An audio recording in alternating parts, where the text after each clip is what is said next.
We are where fear begins. I'm Oliver. Everyone describes San Francisco's fog as romantic. It settles over the bridge, making the city seem mysterious because no one says what lies hidden within that fog. I started living in a small flat in the Mission District. One evening when I came home late from work, the fog was thicker than usual. Even the light from the street lamps was swallowed up and disappeared. When I reached the end of the street, I saw a silhouette. Tall, head slightly tilted to one side. It seemed to be watching me. I took a few steps and so did the silhouette. When I stopped, it stopped. My heart began to race.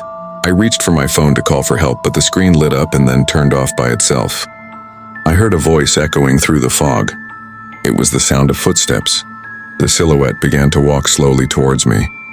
I shivered, I was scared, and I started to run. When I reached my door, my keys fell from my trembling hands. As I bent down to pick them up, I heard another voice from within the fog. "I'm here." I entered my house and closed the door. But at that moment, when I looked through the peephole, that dark shape in the fog was standing right in front of my door. It raised its head with a sudden movement, but it had no face.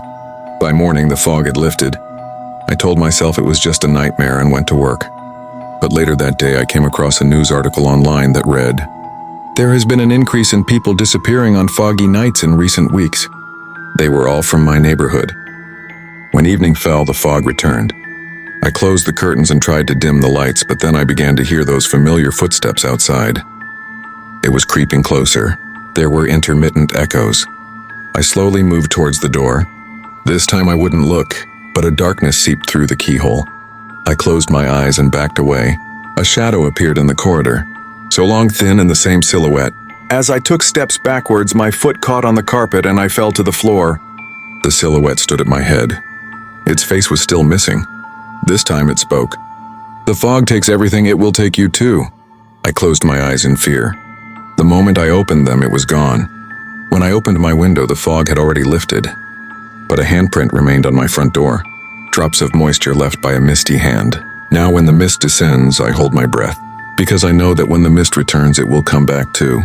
But the mist did not return for a long time. If I had experienced the same thing again, I would have moved away.